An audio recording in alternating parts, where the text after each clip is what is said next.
wabarakatuh. Waalaikumsalam warahmatullahi wabarakatuh. Kaifa halukum ya ikhwani? Alhamdulillah.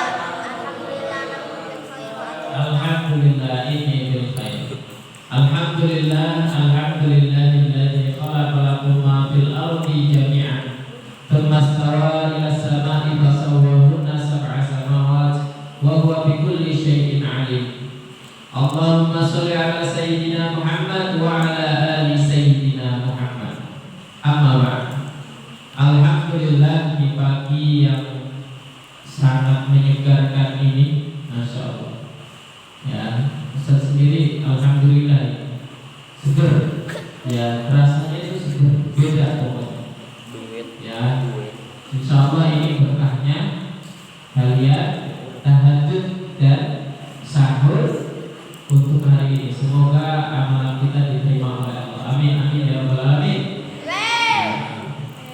Selanjutnya, sebelum Ustaz mulai, ada satu hadis ini sebagai penyemangat kalian. Hadisnya itu seperti ini. Yastaghfiru lil alimi ma fis samawati wal ardi. Apa artinya? Tahu tak? Yastaghfiru. Yastaghfiru itu artinya apa? Yang kelas 2 kelas 3 ini ingat enggak? Yastaghfiru. Yang kulul mujarrad selalu sulasi ila istaf'ala. Mama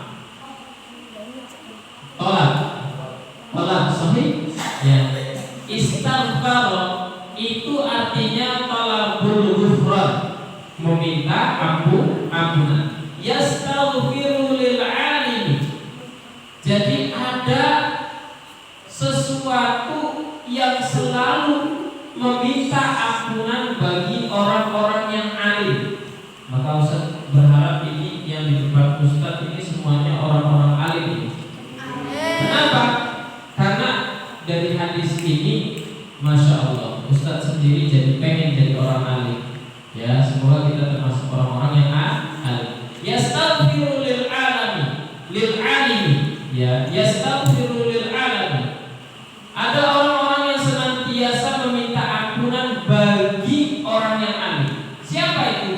Ma fis samawati wal ardh. Siapa yang ada di langit dan ada yang di bumi. Bayangkan, yang di langit itu siapa kira-kira yang meminta ampunan bagi orang alim itu siapa kira-kira? Siapa kira-kira? Para malaikat. Para malaikat itu senantiasa meminta ampunan kepada Allah bagi orang-orang yang alim. Mafil ard, dan juga orang-orang yang ada di bumi. Siapa itu orang-orang yang ada di bumi? Yang makhluk-makhluk ciptaan Allah. Maka Ustaz menganjurkan kepada kalian, ayo belajar. Ayo belajar. Karena apa? Fadlul alimi lil abidi bisa ba'ina darajah. Ini hadis juga. Keutamaan orang yang alim dibandingkan orang yang beribadah. Mohon maaf, ahli ilmi, orang yang alim dengan ahli ibadah, dengan orang yang ahli ibadah, itu derajatnya berapa? Bisa ba'ina darajah. Itu sekitar 70 derajat jaraknya antara orang alim sama orang ahli ibadah. Bahkan Ibnu Abbas itu meriwayatkan kalau orang yang alim, ahlul ilmi, orang yang ahli ilmi itu bisa ini ati darajat. Itu derajatnya dengan orang mukmin biasa itu sampai 700 derajat. Bayangkan ya, antara ahli ilmi sama ahli ibadah 70 derajat. Sedangkan orang alim sama orang mukmin biasa itu derajatnya 700 derajat. Dan bahkan Ibnu Abbas mengatakan kalau seandainya perbandingan 1 derajat itu diperumpamakan bagaikan perjalanan 1 tahun. Berarti butuh berapa tahun untuk mendapatkan derajat ahli ilmi? 700 tahun lama. Itu kalau dibuat jarak antara orang mukmin biasa dengan orang ahli ilmu. Paham ya? Maka semoga kita termasuk orang-orang yang alim dan orang-orang juga ahli ibadah dan tergolong orang-orang yang 700 derajat keutamaannya dibanding orang mukmin dia biasa, dan 70 derajat keutamaannya dibanding ahli ibadah. Loh, kenapa Ustaz orang ahli ilmi ini lebih utama daripada ahli ibadah? Kenapa Ustaz? Karena ahli ibadah itu lebih mudah digoda oleh setan dibandingkan ahli ilmi. Jadi orang yang ahli ibadah itu lebih mudah digoda daripada orang yang ahli ilmi. Kenapa? Karena ahli ilmi sudah tahu bahwa ini godaan setan, ini yang terkutuk, musuh aduun mubin, musuh yang nyata, sehingga akan sulit untuk digoyahkan keimanannya.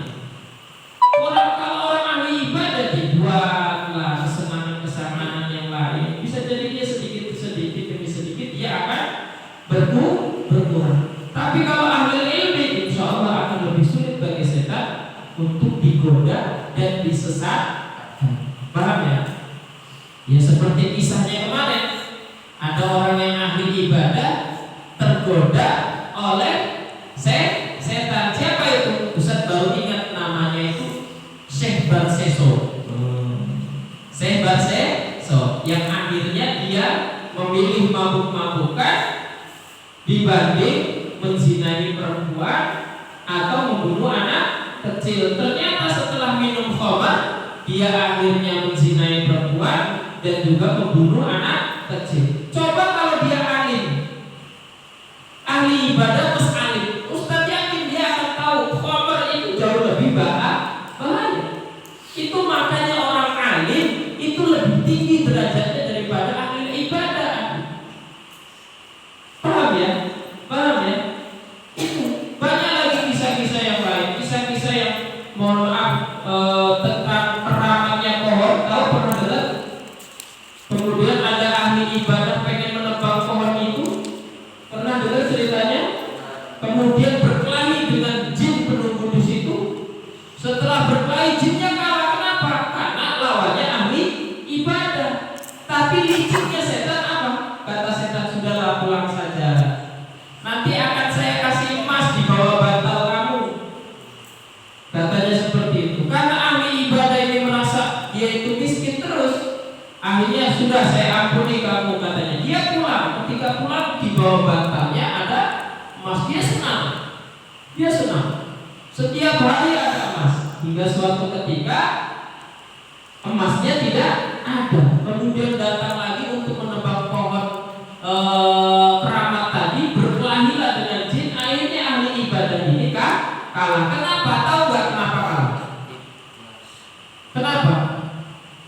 Karena sudah terpengaruhi keimanannya, berharap kepada setan dan jin, tidak berharap kepada Allah. Dia berharap akan rizkinya itu kepada jin dan setan.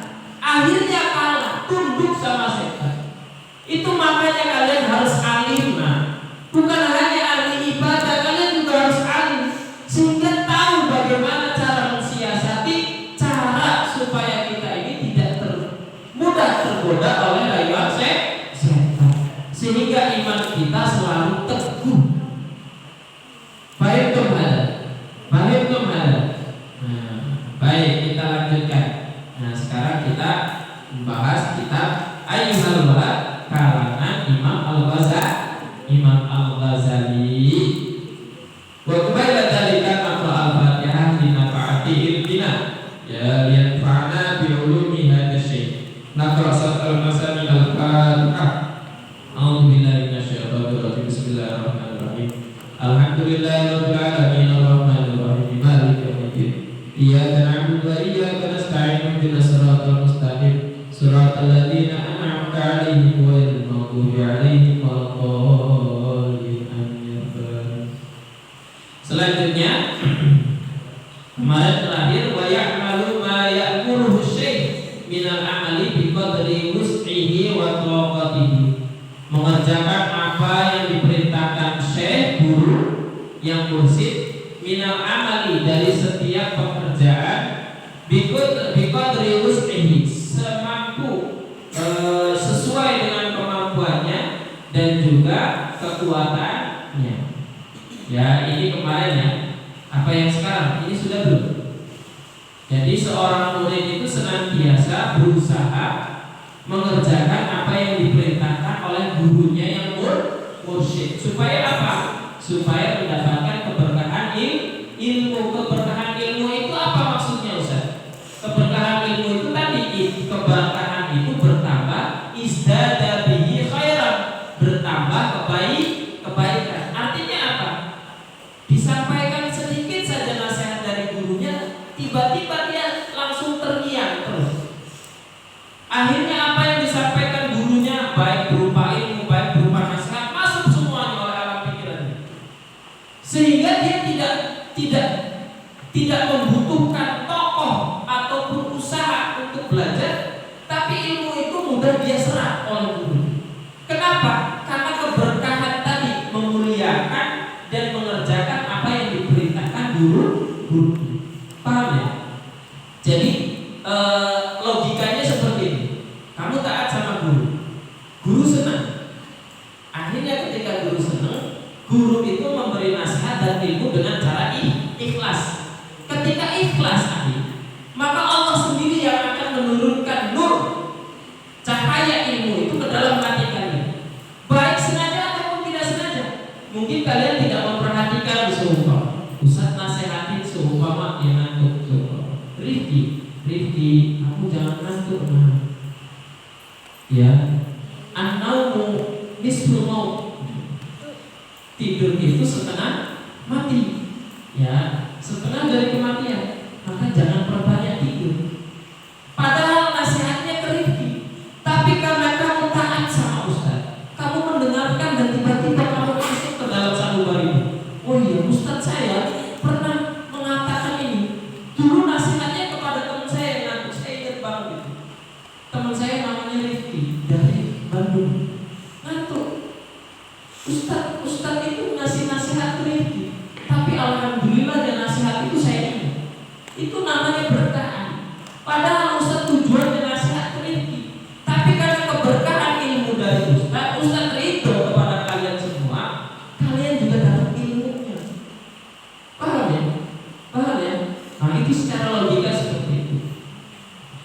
Kemudian wa amma ihtiramul batin, sedangkan menghormati guru secara batin, ya, secara batin, bahwa anna kullama yasma'u wa yaqbalu minhu fil dhahir, ya, adalah semua yang didengar, anna kullama yasma'u, semua yang dia dengar, ya, wa yaqbalu, dan diterima minhu, dari guru tersebut, fil dhahir, secara dhahir, secara yang berwujud, la yunkiruhu fil batin, dia tidak mengingkari di dalam batin sanubarinya.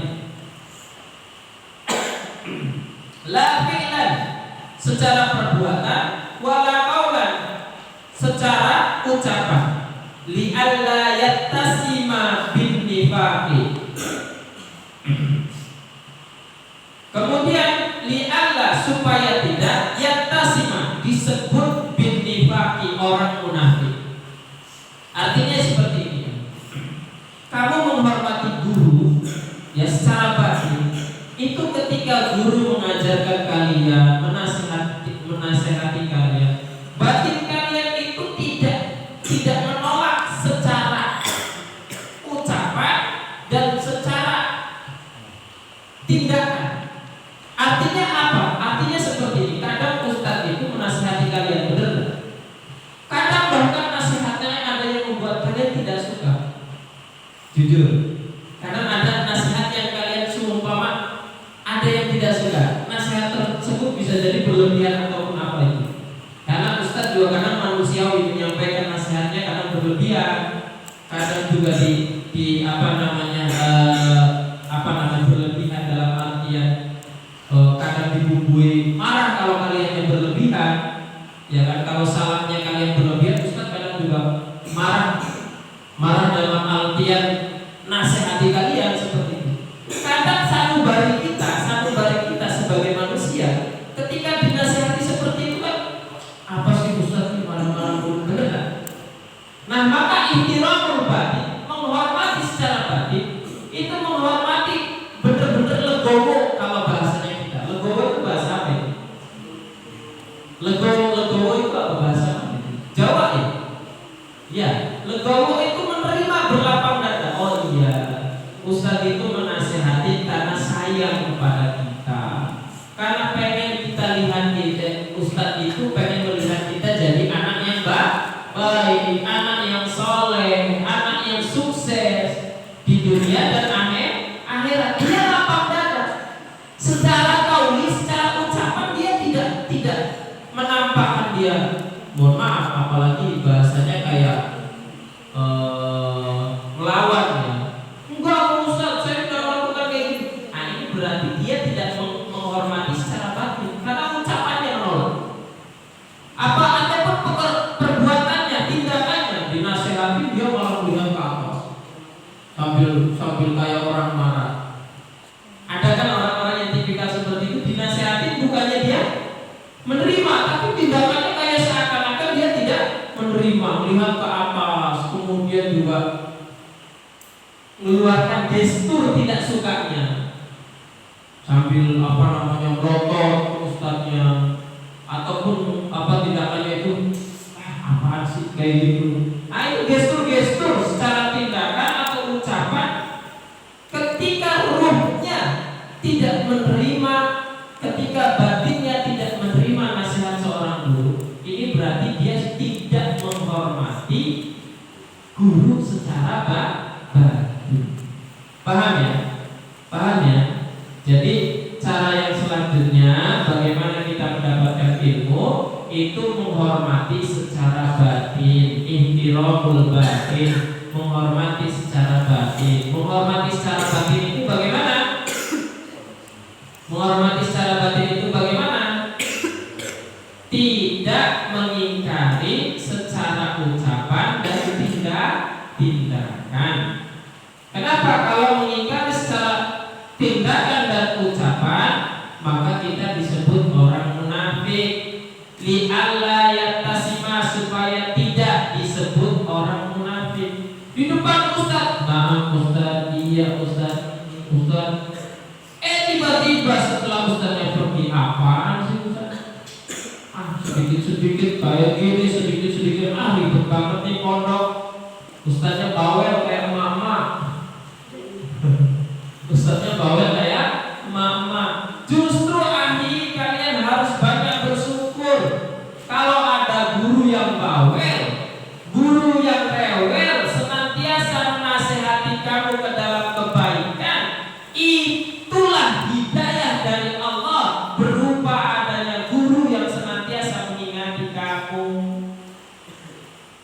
Paham? Petunjuk Allah melalui guru tersebut. Supaya apa? Supaya kita jadi anak yang soleh. Naudzubillah, di pondok ini gak ada guru yang seperti itu. Kamu ngantuk, dibiarkan. Kamu tidur ketika sholat, dibiarkan. Kamu terlambat, dibiarkan. Kamu kabur, dibiarkan. Kamu berkelahi, dibiarkan. Naudzubillah. Insya Allah di pondok ini semua guru-guru menasehati yang baik. Kemudian selanjutnya, wa illam yastati yatruku suhbatahu ila an yuwafiqu batinuhu zahirah.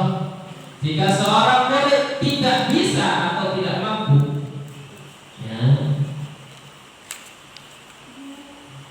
lam yastati yatruku suhbatahu, meninggalkan untuk mendekati seorang guru, ila an yuwafiqa batinuhu zahirah, sampai batin dan zahirnya saling bersesuaian.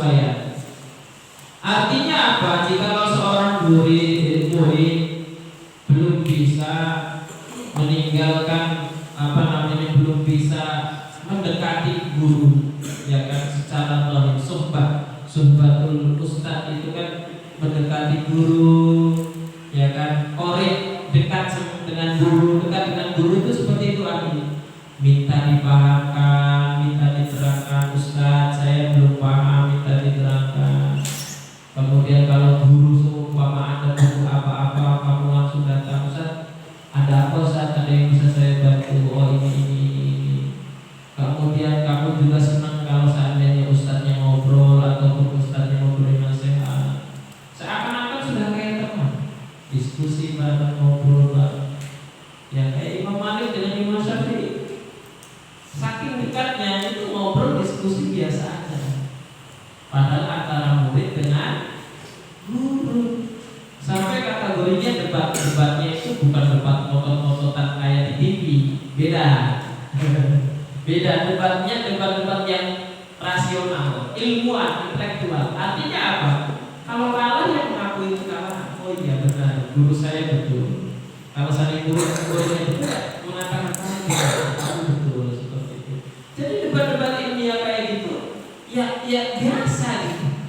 Zaman itu biasa. Bahkan disitulah akan timbul keberkahan ilmu. Gurunya tahu, oh pemikiran muridnya seperti ini, sekarang sudah berilmu, sekarang tinggi ilmunya. Muridnya juga tahu, oh berarti guru saya ini tinggi keilmuannya, karena ketika diskusi beliau mengeluarkan semua hujah-hujahnya, alasan-alasannya dan lain sebagainya. Ya sampai yuwafiqa batinuhu dhahirahu, sampai sepakat antara zahir dan batin. Artinya apa? Ketika kita belum bisa suhbah mendekati guru, maka setidaknya kita belajar untuk menghormati guru secara zahir, secara yang nampak dan secara yang batin. Artinya apa? Hati kita harus diluruskan dulu ketika pengen mendekati guru. Jangan sampai bertentangan. Artinya bertentangan itu seperti ini. Zahir kamu nampaknya tidak suka sama guru, batinnya di dalam hatinya juga seperti itu. Ya mengingkari apa yang diajarkan oleh Ustaz. Nah, jangan sampai seperti itu. Kalau seandainya menghormati secara zahir dan batinnya sudah bisa, maka insya Allah kamu akan bisa juga mendekati guru. Paham ya? Tidak ada suudzon sama guru. Ya, tidak ada prasangka buruk sama guru. Hati-hati. Salah satu penyebab kita itu tidak bisa menghormati guru secara zahir, secara nampak, wal batin, dan secara batin, itu penyebab utamanya biasanya suudzon, berburuk sangka terhadap guru. Sama terhadap teman juga seperti itu. Kamu tidak bisa menghormati teman kamu jikalau kamu suudzon, berprasangka buruk. Apaan sih ini pasti kayak gini dah, ini pasti kayak gini. Oh ini pasti ngomongin saya. Padahal teman kamu lagi bisik-bisik mau ngutang, sumpah. Bisik-bisik karena ngutang malu, sumpah lagi butuh, sumpah. Bisik-bisik kayaknya, minum 1.000 dong, beli es mambo. Beli es mambo, sumpah. Karena suudzon yang tidak ikut bisik-bisik ini akhirnya tersinggung. Jangan-jangan ngomongin saya. Karena sifat suudzon itulah setan menggawangi Anda. Oh iya itu benar tuh ngomongin kamu. Akhirnya kamu berprasangka buruk terhadap teman kamu. Akhirnya kamu tidak bisa menghormati teman kamu dan timbullah permusuhan. Paham ya? Ngomongin ke orang-orang, wah si ini ngomongin saya berdua sama si ini. Jangan-jangan itu ngomongin saya, ngomongin bapak saya, ngomongin nenek saya, ngomongin engkong saya. Ini suudzonnya sudah kemana-mana. Ya tak? Ya inna ba'dal dhani ismun. Inna ba'dal dhani ismun. Apa itu?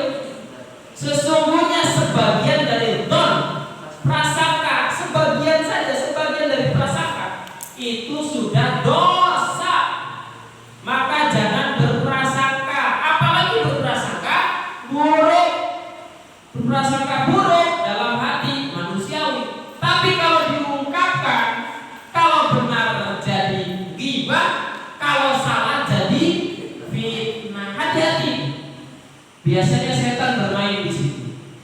Biasanya setan bermain di situ. Makanya hoax di mana-mana. Benar nggak? Hoax di mana-mana. Wa yantalizu anna mujalasati sahibi su'i liyaksura wilayatu syayatin al-jin wal ins an suhni qalbihi fayasfi min lawti syaitanah.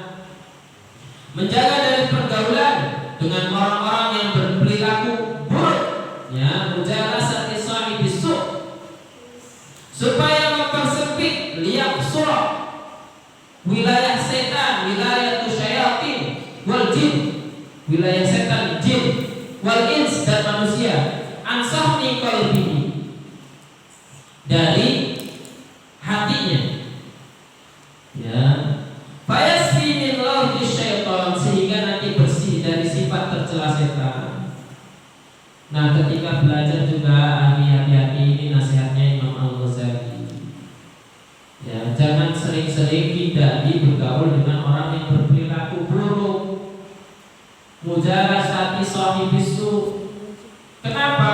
Ketika kita bergaul dengan orang yang berperilaku buruk, itu wilayahnya setan. Artinya apa? Orang yang berperilaku buruk itu lebih cenderung digoda oleh setan. Ketika, karena ini di dalam surat An-Nas, alladzi yuwaswisu fi sudurin nas minal jinnati wan nas, yang menggoda manusia itu bukan setan saja, karena manusia juga menggoda kita.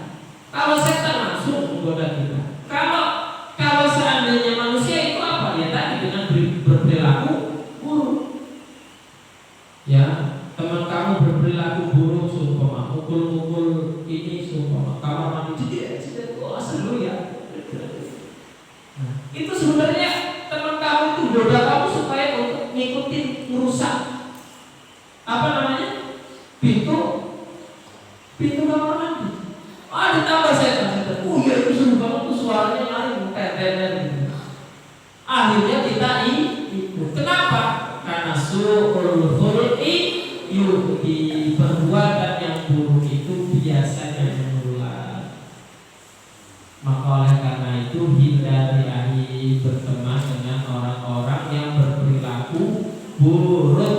Tapi insya Allah kalau di pondok semuanya perilakunya soleh. Maka silakan berteman, cari sahabat. Masuk pusat yang di luar sana, masuk pusat yang di luar pondok. Jika tidak ada kebaikan, tidak usah terlalu dekat. Ya, dekat sama teman kamu boleh, silaturahim wajib. Ya, silaturahim wajib, menyambung silaturahim antara orang mukmin wajib hukumnya. Tapi kalau mendekati untuk berteman, bergaul, bersahabat dengan orang yang berperilaku buruk, nanti dulu. Paham ya? Nanti dulu. Karena